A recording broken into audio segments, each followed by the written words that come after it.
Bueno, muchas gracias.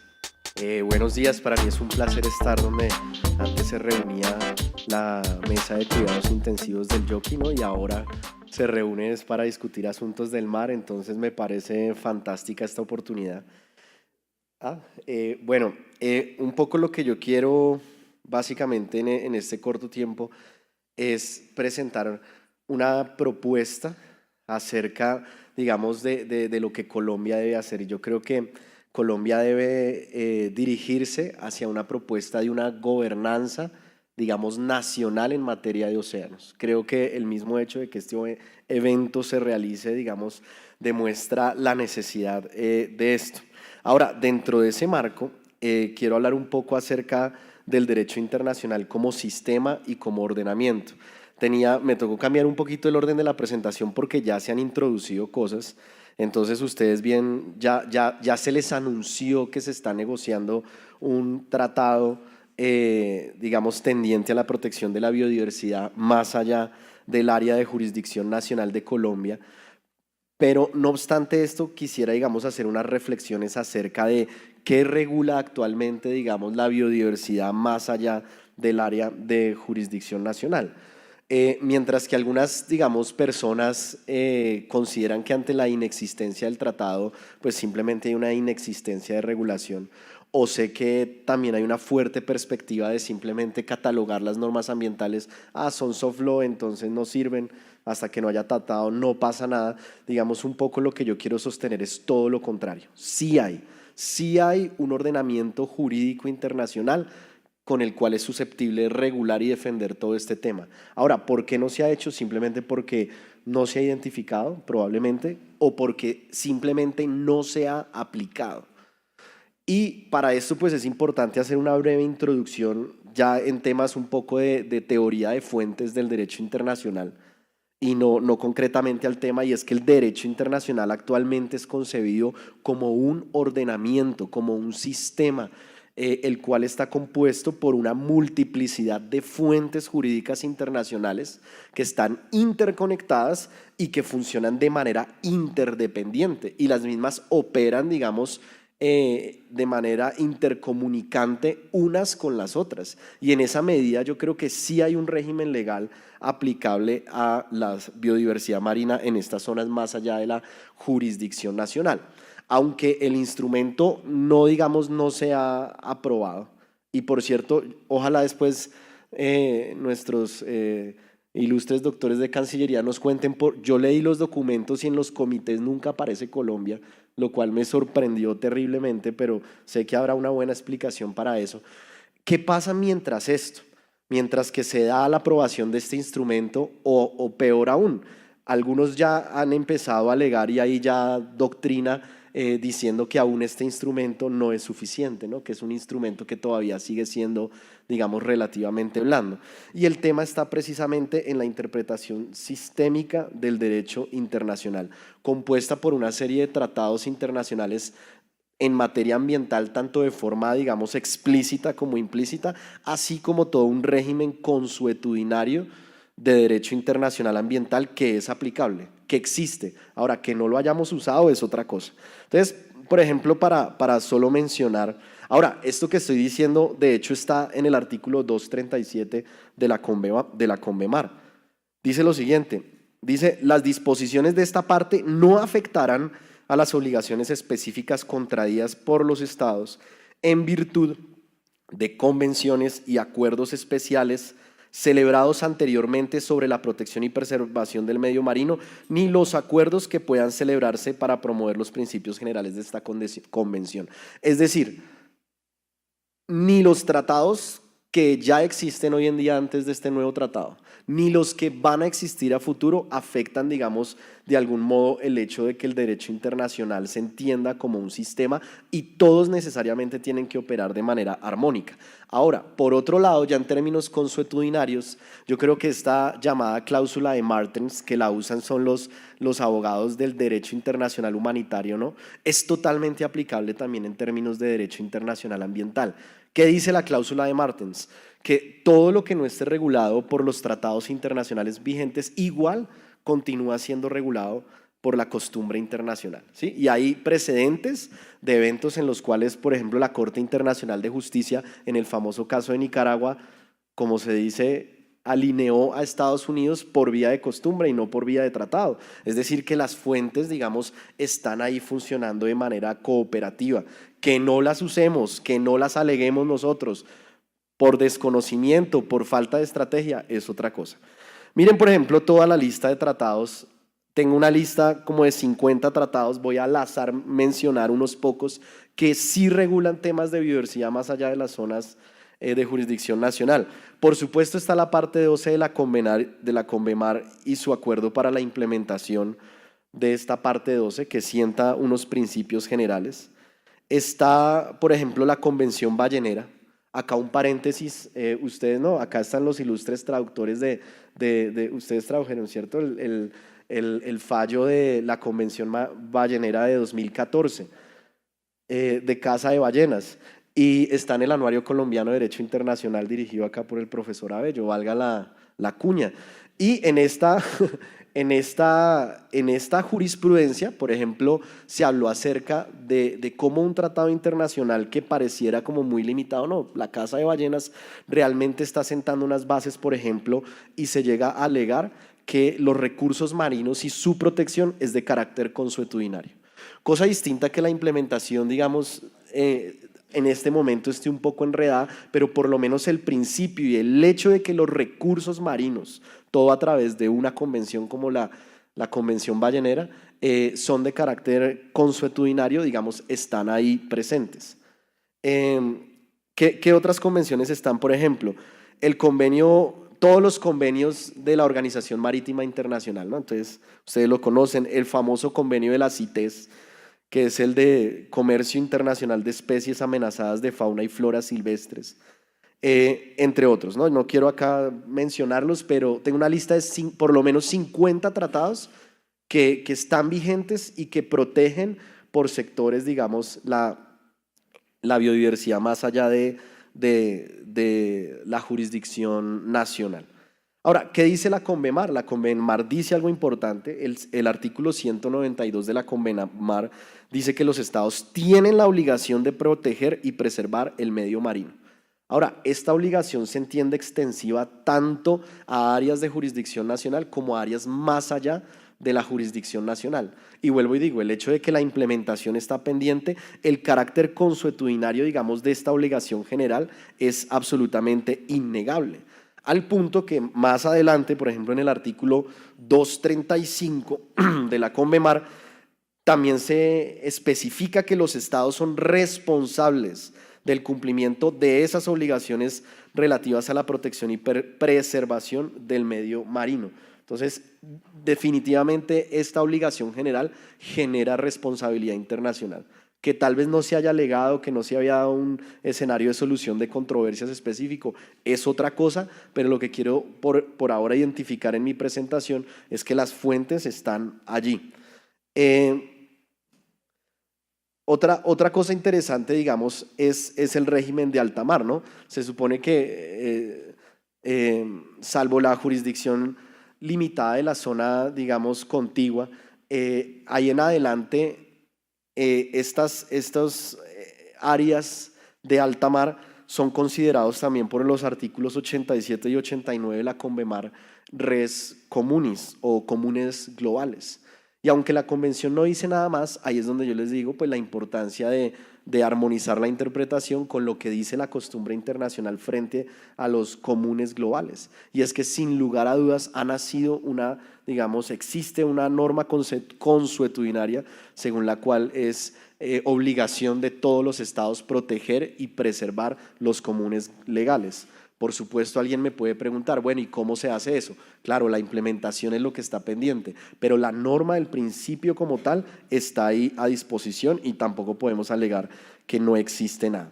Por otro lado, están todos los convenios, como les decía, de la Organización Marítima Internacional, y es que una de las formas también de regular la biodiversidad más allá de la jurisdicción nacional es por vía de sectores. Y si bien hasta ahora estamos en proceso de aprobar este tratado específico, por vía de los sectores existe protección. Y un sector es la navegación. La navegación y toda la normativa internacional relacionada con buques, digamos, tiene una serie de herramientas que propenden también por esa protección. Como lo mencionó, entre otras, ahorita nuestra anterior expositora, este Convenio Internacional para el Control y Gestión del Agua de Lastre y los Sedimentos de Buques, ¿cierto? Que acabamos de mencionar. Por otro lado, pues también está el Convenio de Diversidad Biológica y se cree que él sienta unas bases consuetudinarias, sobre todo en el preámbulo, este parágrafo del preámbulo que le da por primera vez en la historia del derecho internacional en un tratado el valor intrínseco al medio ambiente. Eso es, digamos, absolutamente novedoso. Dice el valor intrínseco de la diversidad biológica y de los valores ecológicos, genéticos, sociales, económicos, científicos, etcétera, etcétera. Esto también ha generado, digamos, el surgimiento de un carácter consuetudinario precisamente de la biodiversidad como concepto, ¿cierto? En la medida en que ya se separa la protección medioambiental solo por intereses económicos o antropocéntricos, como era tradicionalmente dado en el derecho internacional ambiental, y se le da este valor intrínseco.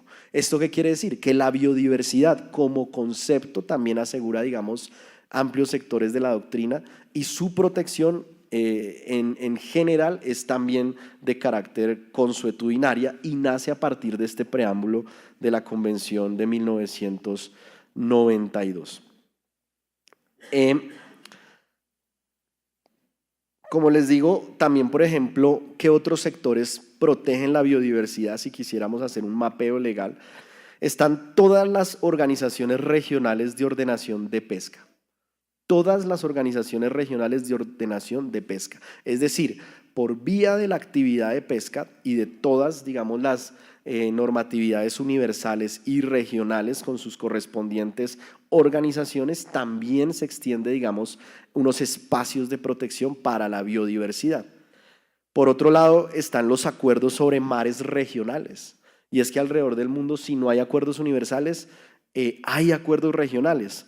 Algunos, los más importantes, el más conocido por todos, el acuerdo OSPAR, que es la Convención para la Protección del Medio Ambiente Marino del Atlántico Nordeste, también de 1992. Está el Convenio de Barcelona, que tiene el mismo fin para la protección del mar Mediterráneo. Y tenemos acá, como ahorita lo señalaba Giovanni previamente, este convenio regional para la protección y el desarrollo del medio marino en la región del Gran Caribe.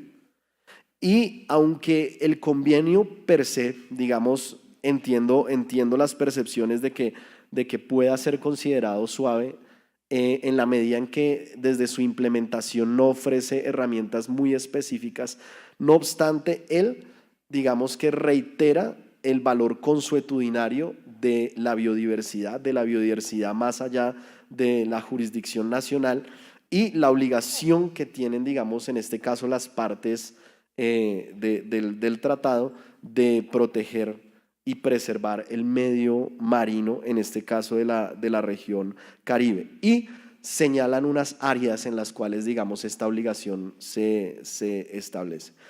Por otro lado está toda la minería en relación con fondos marinos y toda la normatividad expedida por la Autoridad Internacional de los Fondos Marinos, concretamente un código de minería marina en el cual hay algunos aspectos que también se consideran de naturaleza consuetudinaria. Digamos, eso por mencionar, que quiero decirle, hay una serie de tratados que aunque en su título de manera específica no tienen este tema, en sus postulados tienen demasiadas normas que atienden y propenden por la protección de las áreas. Pero por otro lado, digamos, está también la costumbre internacional. ¿Y qué es lo que pasa? Que, digamos, a la fecha, por ejemplo, en diciembre del año pasado publicamos con la Asociación Latinoamericana de Derecho Internacional un libro sobre responsabilidad internacional y medio ambiente, ¿no? Y yo por ahí he circulado un capítulo que yo escribí que se llama La Obligación General de Protección Ambiental. Entonces, en este libro, que es de diciembre de 2016, yo hago una reconstrucción de toda la jurisprudencia de la Corte Internacional de Justicia para identificar y evaluar qué principios tradicionales del derecho internacional ambiental hoy en día tienen una jerarquía o un carácter consuetudinario. Y sin lugar a dudas, por ejemplo, hay principios que hoy en día la Corte sienta como indiscutibles, como cuáles, por ejemplo, el concepto de desarrollo sostenible, el concepto de evaluación de impacto ambiental. Por ejemplo, en el caso de las papeleras de Uruguay y Argentina, la Corte determinó que el concepto y el principio de realización de evaluaciones de impacto ambiental en megaproyectos, digamos, es no solamente un principio, sino es un principio consuetudinario de derecho internacional. Está por otro lado el concepto de equidad intergeneracional, que también ha sido considerado consuetudinario, casualmente en el fallo de la Casa de Ballenas. Está el principio de prevención, el principio de la prohibición del daño ambiental transfronterizo, el principio de debida diligencia, entre otros. Entonces hay una serie de catálogos de principios, digamos, que están siendo discutidos en la doctrina. Alguien como Philip Sands, ahora que Giovanni contaba la anécdota, va más lejos como hasta alegar que la precaución es consuetudinaria, pero por lo menos la Corte, estos que yo les menciono, le ha puesto, digamos, como quien dice, la bendición. Y los principios ya hoy en día no son discutidos en tal naturaleza. Ahora, ¿qué es lo que ocurre? Precisamente en el caso de Gapchikov-Naguimaros de 1997, la Corte, digamos, explicó un poco la posición que yo estoy un poco reiterando en este espacio. Y es que estas nuevas normas consuetudinarias del derecho internacional ambiental no pueden ser, digamos, no son susceptibles, no pueden ser ignoradas en el proceso de interpretación de ninguna norma de derecho internacional. Y eso es lo que dice la Corte Internacional.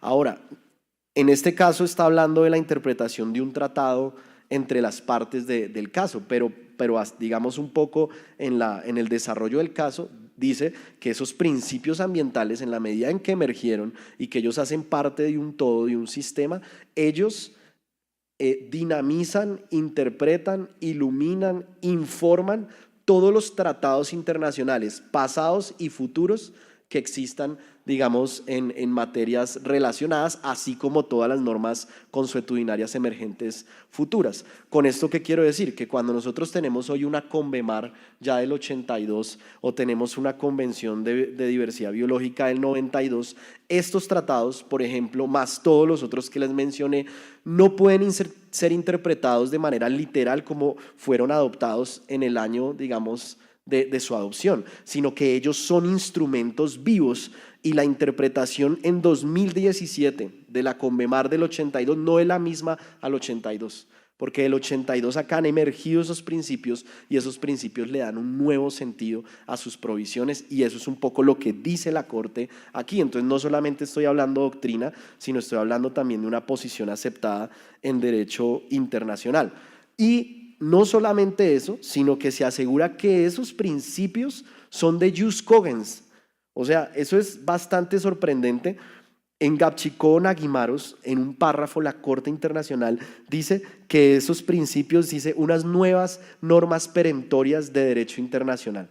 Ahora, ¿qué pasa? Que hay discusiones en la doctrina por cuanto la Corte no especificó cuáles eran, pero sí dijo estos principios ambientales, dejó un poco en silencio el asunto, dijo son perentorios. Ahora, si uno hace la misma interpretación que la Corte propone, uno puede recopilar los principios que ella misma ha catalogado de consuetudinarios y hacer extensiva, digamos, esta interpretación. Por supuesto, esta última parte sí es sujeto de múltiples debates. Entonces, yo perdí noción del tiempo, pero ya para concluir, lo que quiero, digamos, cerrar es que en la medida en que se da un nuevo instrumento, digamos, hay varias cosas.